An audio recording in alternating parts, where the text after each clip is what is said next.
Those were some of the sounds and sights from last night's bonfire rally. Good morning and welcome to an all-new Eye to Tiger. I'm Brian Nuevo. And I'm Kaya Whitney.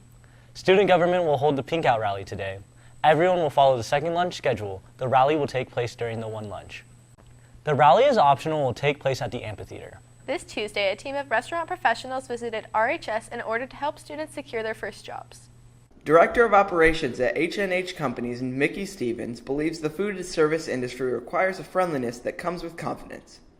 Actually hired a few kids that have come out of one of these classes, and I feel like it gives them a little bit more of a backbone, a little bit more confidence to go in and apply for a job and know what they're doing. To be able to smile, look people in the eye, and give them that nice warm feeling, because the food service industry, is a service-first industry. Wedgwood Wedding and Banquet General Manager Matthew Martinez wanted the training to include pre- and post-interview techniques. There's a three-step kind of program that what we were doing. The first one was basically how to build a resume, what to add, do's and don'ts, also how to do the interview process. Some of it was also once you land that job, what do you do in your first couple days, what the questions to ask, and what you should be going through. And then the third part was basically just educationally what you can do to get to these steps, what colleges, what career paths that are available into the hospitality industry, and also what kind of scholarship programs are available to students as well. According to senior Jesvik DeBlois, the training was very informative. Time was spent pretty well there. Yeah. If I say so myself, we learned a lot. We now go to Don Taylor for sports. Good morning and welcome to this Friday's edition of EOTSN. I'm Dominic Taylor. Earlier in the week, boys varsity water polo was able to clinch the third place spot in water polo section playoffs. We go to Nolan Frame with more. This year, the varsity boys water polo team has made it to sections after finishing third in league behind Ponderosa and Bella Vista. Senior utility player Josh Keane believes that more experience was a factor in placing third. They each have a couple standout players. Pondo, pretty much all their players play club year-round, and Bella Vista, they have a few guys that went to Europe over the summer and played polo.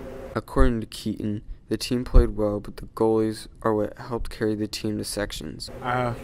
Well, I wouldn't say it's just one specific player. We played pretty well as a team, but if I had to choose, I'd say our two goalies, Peter Edmondson and Jacob Walker. While the team doesn't know who they're playing yet, according to senior set Kyle Gard, he believes the team will be ready to face anybody.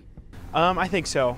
So we play Oakmont today, and that was the other team that was contending for third place, but then they ended up losing to Del Campo. So after we play them, we should be in good shape and ready to play some harder teams in sections.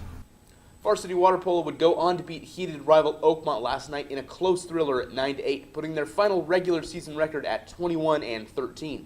In other sports news, Roseville girls varsity volleyball will finish their season with an 11-20 record after also playing rival Oakmont, however falling 3-0. JV boys football will play to keep their championship hopes alive when they play the Ponderosa Bruins at 5 tonight. In order for them to earn the title, they must win both of their games this week against Ponderosa and next week against Oakmont, while hoping that Whitney slips up and falls to one of their next two opponents, letting them tie for the league champ. Finally, it's senior night for varsity football, as this year's seniors will be congratulated before the game for their commitment to the sport. Varsity will play Ponderosa at 7:30 p.m. And that's all in your home for Roseville High School sports, top plays, breakdowns, and more. Eye of the Tiger Sports Network, EOTSN. And now we go over to entertainment. Thanks, Dom. Murder Mystery The Snowman was released last Friday, and in that week it has gained a whopping 8% on Rotten Tomatoes, and rightfully so.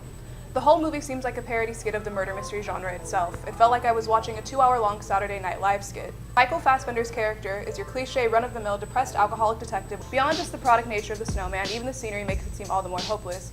It's easy to tell that director Tomas Alfredson strived to have good cinematography, but all we got was a snow-blown and oddly blue-tinged movie that makes my interest dissipate even more so. Really, there isn't much that I can say about the snowman besides that it's a waste of time and of a movie budget. If you want a murder mystery with an antagonizing criminal, I suggest that you stay home and watch Zodiac, which is easily accessible on Netflix, and then you don't have to go to the movies and waste your money. And now we go back to news. Thanks, Gabby. You may think being in two places at once is impossible, but you might have to think again upon meeting freshman Brielle Wilton. Freshman Brielle Wilton is the first student at RHS to take part in both marching band and dance team. When I first started school, I had no idea what I was in for. Taking advanced classes and doing band and dance, and it was hard at first, but I have such a great support system. Like the dance team supports me so much and my band supports me so much, and I think it's just a really great, just kind of amazing experience. Senior band member Alyssa Abbott is a big supporter of Brielle and is very proud of her achievements and hard work. Being able to participate in both of those performing arts at the same time is super impressive, and it's also really cool to see her go out and perform her dance show and then throw her uniform on and then go march with us. It's awesome. Brielle is hoping to stay on both teams once again next year despite the many difficulties. I think it's just all in a matter of perspective and just kind of taking everything day by day, and just making sure to take care of myself as well throughout the whole process, and just kind of loving every moment of it, finding balance and just enjoying the ride. She's hoping to be on both teams again next year. Leadership will be hosting the annual food drive this year. It will begin next Wednesday and extend through mid-November. That's it for us today on Eye of the Tiger. And remember, we're always on at eyeofthetigernews.com. See you next time.